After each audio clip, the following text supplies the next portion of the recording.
Morning everybody. My name's Carl, I'm an alcoholic. Very grateful to be here today, very grateful to be sober, and I'd like to thank the committee for organising a wonderful convention, and I'd like to thank Dave for giving me less than 24 hours notice about doing this share. I'm very scared. I've done no preparation for this. I've done this sort of thing before, but I think one of the beautiful things about Alcoholics Anonymous and the 12-step program is that I'm actually able to stand up and say I am scared. I think when I was drinking alcoholic, and even before I started drinking alcoholically, I was totally unable to express to people exactly how I felt. I internalised everything. The fear I felt, the anger I felt. To a certain extent, I internalised that, and I just couldn't, express how I felt to people. And fear was one of those things, because I felt that I had to be tough, I had to be strong, and by admitting that I was scared of something was a sign of weakness. And as soon as I sort of showed my weakness to you, you reject me. And that's out of my life today. I'm able to say in situations like this, and in other situations, work situations, family situations, whatever it might be, that that I'm fearful, I'm scared, and and what I get from that is strength.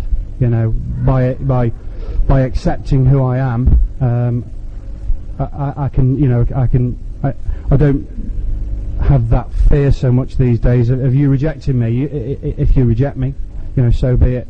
But my experience is that in most situations in my life that I won't be rejected. People accept you for what they are. Not everybody out there is an alcoholic. People are more tolerant. That's what I find. So the convention's been pretty good for me so far, and I've learned a lot, and the experience of people that have been around doing this sort of thing, steps 10 and 11 to a sort of greater depth than I have. That their experience hopefully is rubbed off on me, and I hope other people here will go away and put this program into practice. I use step 10 and 11 in my daily program, sometimes to quite an extensive degree, and other times I do rush. I do rush around in my daily life, and I don't pay enough attention to steps 10 and 11. But what I'll do now is I probably won't be able to talk for an hour, but I'll tell you a little bit about my story and what it was like for me, how I got to AA, and what my life's like today. But I would like to say that I'm a very, very satisfied customer of Alcoholics Anonymous. I have a lot of joy and happiness in my life today, and the 12-step program undoubtedly is the foundation of that. And the fellowship is fantastic. There's some great people in our fellowship. I've got some wonderful friends, a unique bond that I've not found anywhere else in my life, and it's wonderful to be a part of. Not every alcoholic, I believe, it is like this, but looking back over my life, before I ever drank, I felt different. Before I ever drank, I felt ungrounded fear. I didn't understand those, didn't understand it as I understand it today.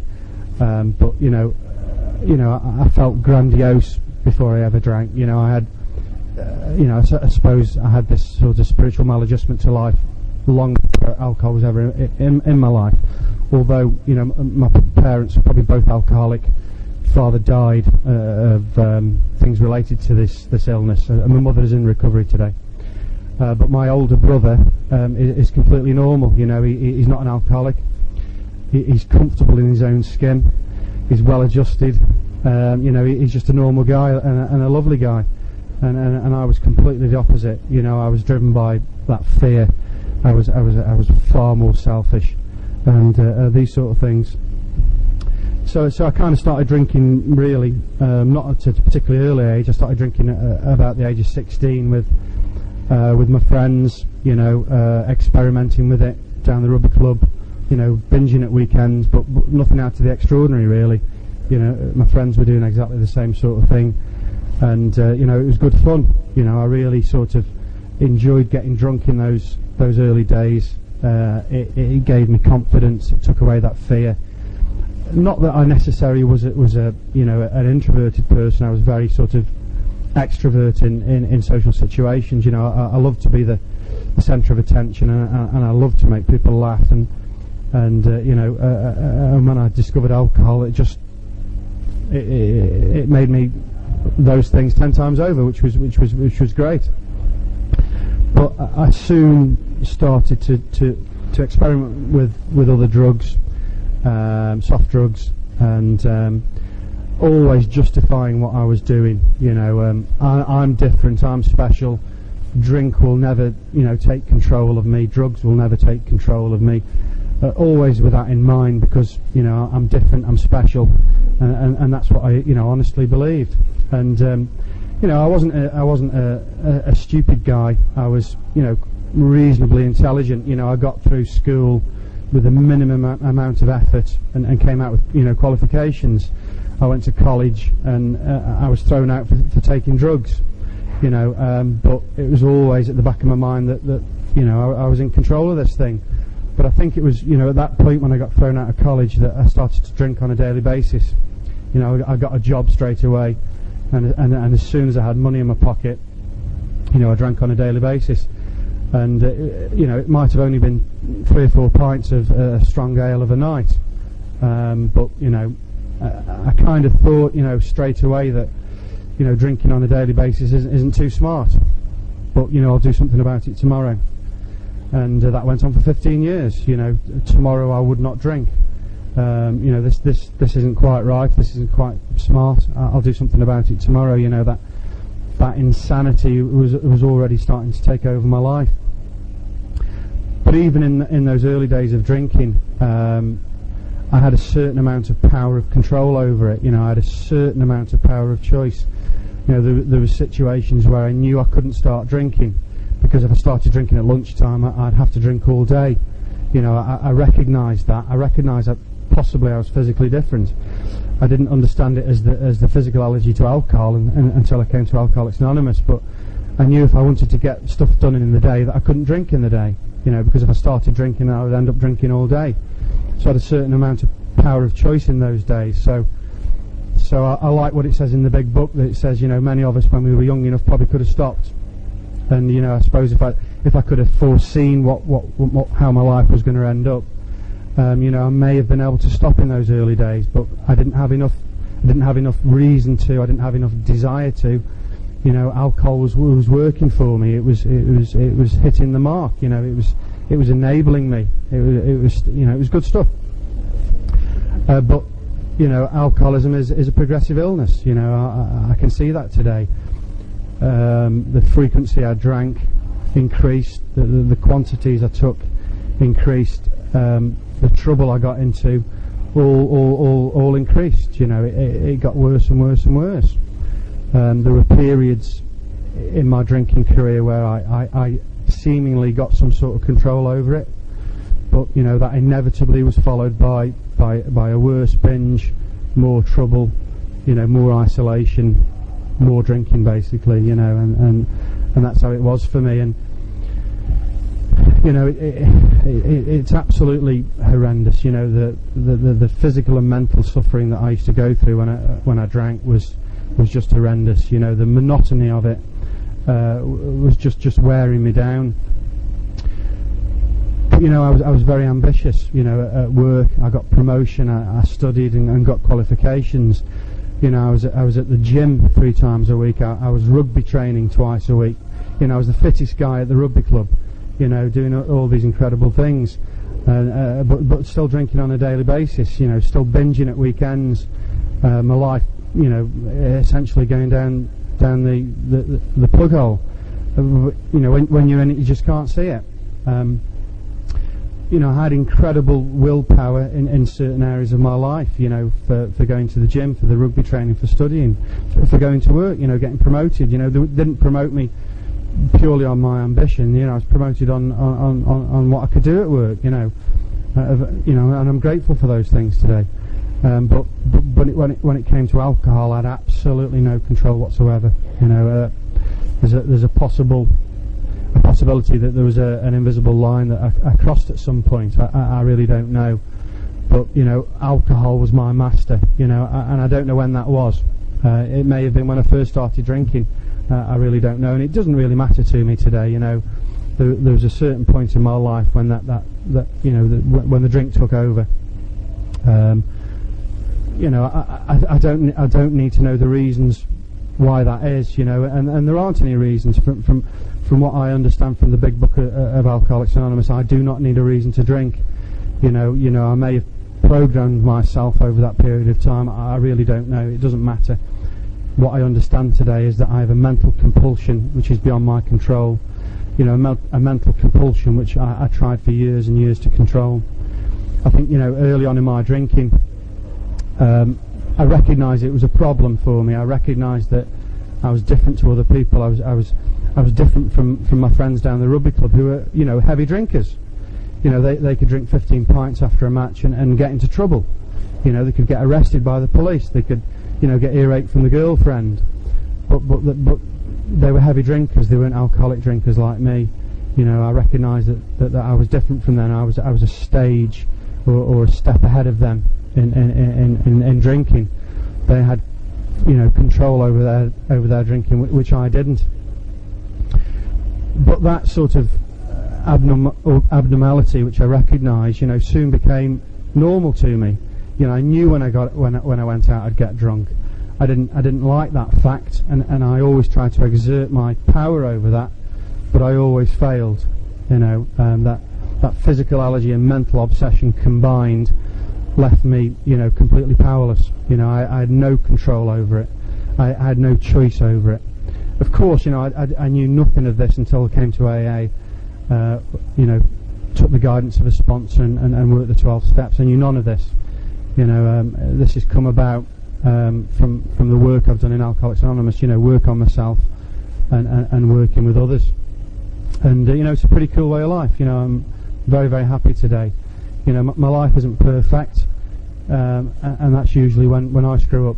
When I exert my will, that's when things seem to go awry, and I do suffer. But at the end of my drinking, I was desperate. I'd tried all the controlled drinking routes via government agencies, seeing psychiatrists, going to the doctor, and I honestly believe these people had my best interests at heart, but they didn't have the experience and knowledge of what we have in Alcoholics Anonymous, which is something quite powerful. But they could only treat me on different levels, and what we have in Alcoholics Anonymous is treating people physically, mentally, and spiritually, and that's, I believe, for me is the only answer. When I went to try and control my drinking via these agencies, and even tried total abstinence, I ended up in more trouble than I'd ever been in my whole life. During the period of trying to control my drinking, I lost my driving licence twice. I was suspended from work, which eventually sacked. I lost all my friends. They stopped inviting me out, and even my girlfriend finished with me. And let's be honest here. Whilst I wasn't completely being honest, I was making positive steps to do something about my drinking. And I utterly failed in those attempts, and that was, I'm grateful for that today, because I have no doubt in my mind that I can control my drinking. At the end of this period of trying to control my drinking via a 12-step treatment centre, I was introduced to Alcoholics Anonymous, and I absolutely hated it.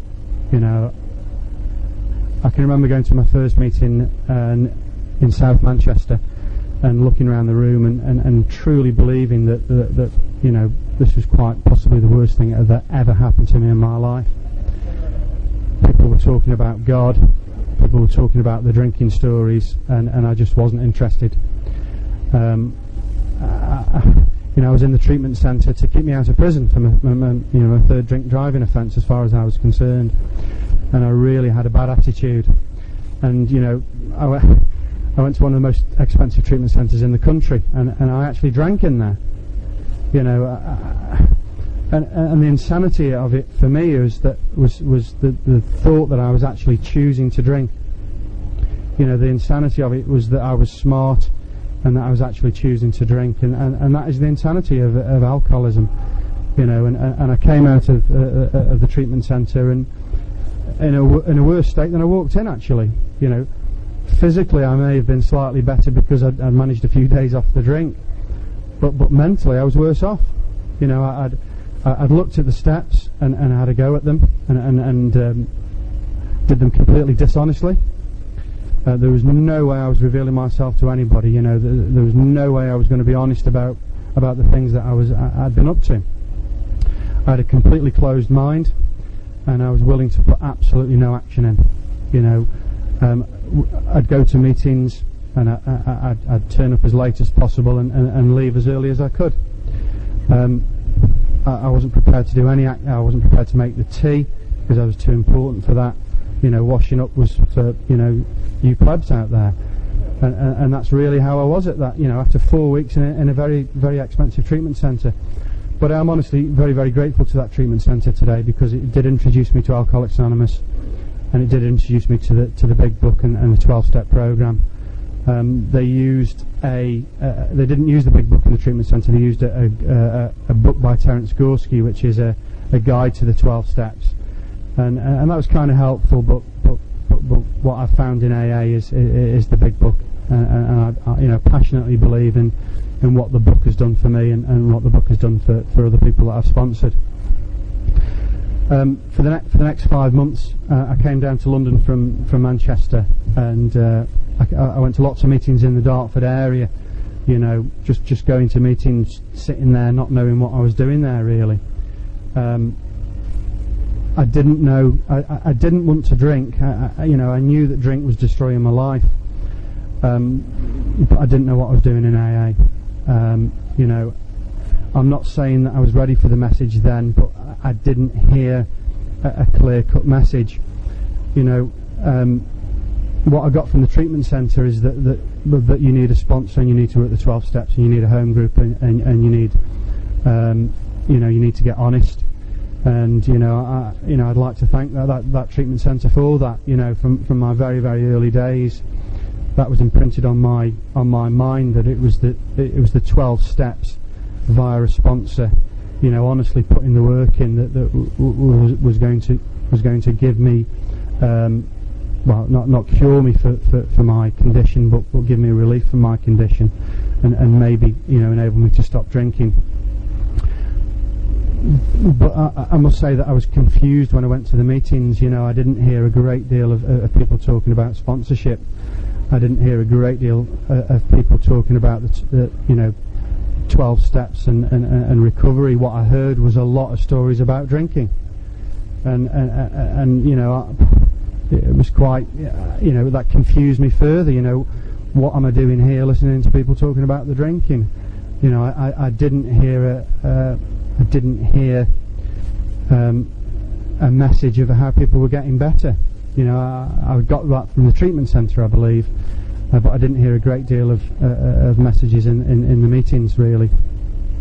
So for 5 months in AA, I continued drinking. I'd stay sober for 2 weeks. I'd stay sober for 3 weeks, or 3 minutes. I could walk out of a meeting and get drunk, and then still in that insane place of thinking that I could control it, thinking that I was choosing to drink, and not understanding what the hell was going on. And so for 5 months in AA, I got progressively worse. And I'm grateful for that today, because it got me to a point of desperation. It got me to a point of I'm clearly not doing what's suggested. I'm clearly not doing what is required of me, and just turning up at meetings wasn't good enough for me. I understand that today. And I do remember meeting somebody in a meeting who eventually became my sponsor, And I can remember talking to him on the phone, saying, I'm going to meetings, but I keep getting drunk. And he suggested to me what was a novel idea at the time. He said, "Have you tried praying?" And I'd heard people talking about God and this sort of thing, and I was far too intelligent for God. I was far too cool, too smart, too young. All these excuses which were my core values. My core values were exactly those attitudes, that I was too sophisticated for God. But through desperation, after a member of Alcoholics Anonymous suggesting to me that I tried praying, through absolute desperation after another horrendous binge, that's exactly what I did. I got on my knees and I said my first prayer, my first honest prayer, through absolute desperation, and that was the 29th of August 2001, and I've not drank since that day. After that prayer, I went back into the treatment centre for a couple of weeks, and my attitude was completely different. I was going to basically do exactly what they told me to do. I was no longer going to analyse stuff. I was no longer going to be critical of people. I was no longer going to sort of be the naughty boy at the back of the classroom, which I always was. Texting in the middle of meetings and texting and during the group work at the treatment centre. I was desperate not to drink again. On the 29th of August 2001, the sort of 3 or 4 things that went through my mind in that moment of desperation was that I need to do something different.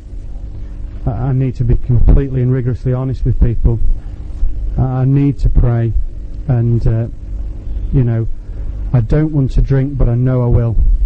I think that was, those words rang out clear in my head, that I don't want to drink, but I know I will. So that sort of spurred me on to go back to AA, go back to this treatment centre, and just throw my lot in. I came back down to London. I asked this person to sponsor me, and the rest has been an incredible journey. It really, really has. I'm over 5 years sober today, and it's been the best 5 years of my life. It really, really has. I worked through the 12 steps with my sponsor. Probably did the first 9 steps in about 9 months. My sponsor is a very, very different person today. I think he was learning at the time. I put my faith in that person, and we grew together. And it's wonderful that he's still a step ahead. Many, many steps ahead of me in that respect. He still gives me guidance and still gives me, great ideas on what I should be doing in my life, because, parts of my life I still run on self-will. I do get things wrong.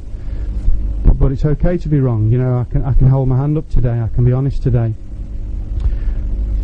The 12-step program has been an incredible experience for me. Very, very deep and powerful. I was a hopeless alcoholic when I walked into AA. I could not stop drinking. My life was a mess. I was completely isolated from the people I loved and the activities that I enjoyed in life. I wasn't a stay-at-home drunk. I enjoyed living my life, but alcohol just took that all away from me. I just could not do it anymore. I can remember trying to go for a walk on Boxing Day in the Peak District, which I love to do. Absolutely shaking from the night before and vomiting all over the place. It was horrendous trying to live that life. And today I can do those things without that. I can enjoy the things in my life. And I've put a lot of effort. Put a lot of effort into my recovery. I'm not saying that to boast. It was out of sheer desperation I started to work this thing. But it's given me a cool life. It's given me a lot of joy in my life. It's given me love in my life, which I just couldn't comprehend when I was drinking. To give and receive love is an incredible thing. And to stand up here and say that is an incredible thing, really, for me, because I just couldn't express it. The 12-step program has been an empowering experience for me. You know, I have the power of choice in my life today. I have the power of God in my life today. You know, my higher power. I have the power to help people today. You know, it baffles me when I hear people in meetings of Alcoholics Anonymous saying I'm powerless over people, places and things. You know, I am far from powerless. You know, the 12-step program has enriched my life and empowered me. You know, I can go anywhere in this world today as a free man. You know, I am far from powerless. You know, the last 5 years of my life have just been the coolest. You know, I've made lots of mistakes, but I've progressed. You know, I'm really glad that I'm not a year sober anymore. You know, my first year was good, but you know, there was lots of fear still about there. There was more fear probably keeping me sober than faith in those days. You know, I understand today that it's my faith that keeps me. You know, my faith with works that keeps me sober today. You know, I have 2 home groups. I have service at those groups. I do service at intergroup. You know, I have a daily program. You know, I start my day off most days on my knees. You know, praying for a sober day. You know, I just use the Serenity Prayer. I use part of the Step 3 prayer. I use part of the Step 7 prayer to hand my will and my life over to my higher power to keep me sober for that day. And I always ask that I'm kept sober to help another person. You know, I'm lucky, I suppose, that I've never really prayed for selfish things. I don't know why that is. I just never have. You know, because I'm a very selfish person. But I've always prayed to be kept sober till I'm able to help another person. I generally speak to another alcoholic every day. I do a gratitude list of 10 things that I'm grateful for every day. You know, I'm a naturally ungrateful person, a naturally selfish, ungrateful alcoholic who thinks this life owes him a living. You know, and that I don't have to work very, very hard to enjoy those things. So that gratitude list has given me gratitude today. You know, I'm 5 years grateful today because I've been doing a gratitude list for 5 years. You know, it's just as simple as that. You know, I read AA literature every day. I have stuff emailed to me, and you know, I pick the book up. I go through the book with sponsees. You know, I've been through the book a few times with my sponsor, and you know, it all adds up to a pretty good life. You know, not a perfect life, but a free life. The sort of things that I enjoy in my life today is my work. You know, I'm bright-eyed and bushy-tailed on a Monday morning, and at the end of my drinking, I could not go into work on a Monday. I could not go into work on a Tuesday. You know, it was just horrendous. And today I can do those things, enjoy them. I enjoy a social life inside AA and outside of AA. You know, I have great friends inside and outside the fellowship. You know, relationships repaired through the 12-step program. Just incredible today. You know, an example of that is my best friend and his wife, who I made direct amends to through this program. Making, you know, who when I was drinking told me I wasn't invited to their wedding. Today I'm godfather to their daughter. You know, and that just blew me away when they asked me. You know, just blew me away when they asked me. And you know, because I didn't think that those things were part of my life. You know, at the end of my drinking, I just did not, you know, I didn't trust people. I didn't think people trusted me. You know, I just didn't think people wanted me around anymore. I had that craving that they would, but I just kind of knew that it would never happen in my life. So, you know, through this 12-step program, those things are good in my life today. This Boxing Day, I've got my in recovery. I bought a house, and on Boxing Day, I've got my brother, his wife, and my 2 nieces and my mother coming round to my house. You know, that is another thing which is just blows me away. You know, I was so full of resentment and fear for my brother. You know, he's my elder brother, so of course there's sibling rivalry there, but I had deep resentment for him, and he'd never done me any harm. You know, I was just full of fear and that sense of duty towards him, and that, you know, envy for him being well adjusted and comfortable in his own skin when I wasn't. You know, So, you know, I've got these things to look forward in my life today. But always at the centre of my life is Alcoholics Anonymous. You know, at the centre of my life is the 12 steps. It comes before my family. It comes before my work. It comes before my social life. Because I have found, in my experience, is that if I put Alcoholics Anonymous at the centre of my life, that everything else just seems to fit in. And it fits in very, very nicely. And I kind of don't know how that works, really, or maybe I do know how that works. It works because I stay sober and I lead a better life than the life I was leading. I lead a better life than the life I was leading when I was drinking. And steps 10 and 11 are a part of my daily program, and I've gone through periods of doing written step 10s from just a pro forma sheet which my sponsor gave me. You know, I always pray every day. And meditation for me has been a good experience. I'm still quite ill-disciplined in that area. You know, I'd rather go to the gym than sit and meditate. But I do believe that going to the gym is kind of a period of meditation for me, and the exercise is good for me anyway. You know, and I won't stop doing that. I have been to a Buddhist meditation class. And that's been a great experience, you know, when I've been disciplined enough to go along on a weekly basis with sponsees or guys that I know in the fellowship. You know, it's been a cool experience. Buddhist meditation is very similar to from my experiences of it, is that it's very, very similar to our program. It's about getting rid of selfishness, and the message is clear from Buddhism that, you know, our message of selfishness, self-centeredness, that is the root of all our troubles. They have very, very similar sayings in Buddhism, and you know, it's good. And whilst I've been meditating, I have found, you know, enhanced my peace of mind. I have seen a clear, pure white light when I've meditated. What's that all about? I really, really don't know. But you know, these sort of experiences are incredible for me today. I've also seen the burning flames of hell when I've meditated, but I don't know why, but it didn't faze me. You know, it didn't give me that fear that I've always suffered from. You know, because, you know, my fear is manageable today. My resentments are manageable today through the faith that I've acquired by working this program, through you know, just a beautiful way of life that AA has given me. The last 5 years of my life have just been so cool. You know, I've done some incredible things. You know, I was in New York this August with my sponsor and some other guys in AA, and had a wonderful time. You know, it was very hot out there. I was full of resentment, but you know, sometimes I find it difficult to live in the moment. But I can look back at those experiences sometimes and think, you know, that was so cool.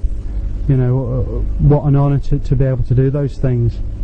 You know, I go on holidays and enjoy myself.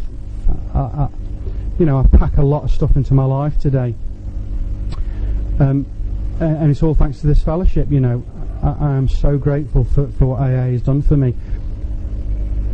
In the first 5 months that I was in AA and I was still drinking, I hadn't got a clue, and the only thing that I could share was that I was grateful, because I heard other people say that, but I was not grateful in the slightest. I didn't feel it, I didn't understand it, I just said it because that's what I heard other people saying in AA. You know, I just didn't understand it or experience it. My message to anybody in AA, you know, new, struggling, however long you've been around, you know, this 12-step program really, really works. You know, the experience of my sponsor that's passed his experience on to me, the people that I've worked with, sponsors that I've worked with, have also had deep and powerful experiences. And you know, that's not because we're special people. I believe, you know, I believe that this program in recovery is available to anybody. You know, give it a go. You know, that fear that kept me trapped, that fear that kept me sort of locked into this illness, that I couldn't, you know, tell you the truth about my drinking or anything else that was going on in my life. You know, it's difficult that I can't help you there, because, you know, it's only you that can let go of that and give yourselves completely to this program. I read a lot of sort of stuff on the internet, and I see a lot of anti-AA websites, and I take on board some of the sort of criticisms of AA, because I believe as a fellowship, as a whole, we're letting down lots and lots of people by not talking about this 12-step program. We're letting people down by not talking about the incredible experience you can have from getting honest and working this program and helping other people. The highlight of my life today is working with others. To see other people get sober and get well blows me away, and I no doubt it's those deep experiences that I feel when I'm working with a newcomer that keep me sober today. My job's great, but it doesn't keep me sober. My social life is great. My family life is great, but it doesn't keep me sober. What keeps me sober is passing my experience on to another alcoholic. Working intensively with him to enable him to find that same experience that I've had. I believe that this experience is available to anybody. You can have this thing. You get honest with an open mind, put the action, and you too can stay sober and enjoy a good life. I've worked with people with real severe mental illnesses, and I've seen them recover in front of me. Not recover from the mental illness, but recover from their alcoholism and get on with their lives. I'm very lucky and grateful that I've got good things in my life. But I've also I've also been dealt blows in my recovery. My first 6 months in AA, I was made redundant from work. My girlfriend finished with me, and my mother was very, very ill and ended up in AA, of course. These were this was drinking stuff for me. This is stuff that I drank on, and what confused me at the time was that I didn't even have to think about not drinking. And I was terrified about picking up the next drink. But I was working the program, very, very slowly in these early days. But I was doing my best and working with what I knew, and that able to keep me sober. And other things have happened in my life.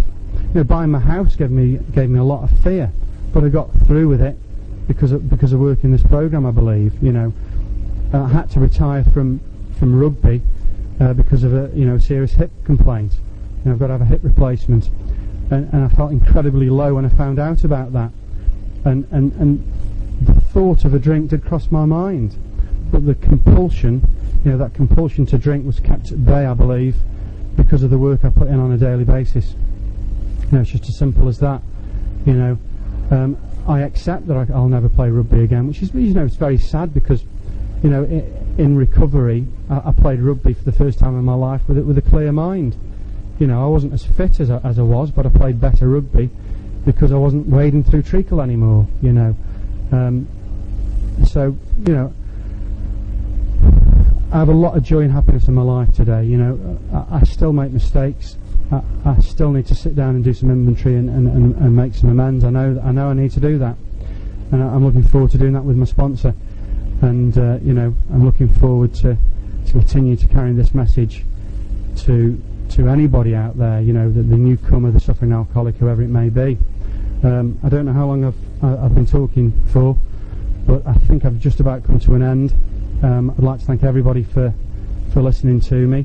If you're ever in between Birmingham and Manchester, my home group is Newcastle under Lyme Tuesday. We do steps 1, 2 and 3, and Sunday we do a step and tradition meeting. One week we do a step, the next week we do a tradition. We've also started a speaker meeting in the Potteries, which is once a month. Please look us up. We're every last Thursday of the month. We just have 2 speakers up, no discussion, just 2 speakers. And it's a pretty cool place to be. I'd like to thank you all again for listening to me, and God bless you all. Thank you.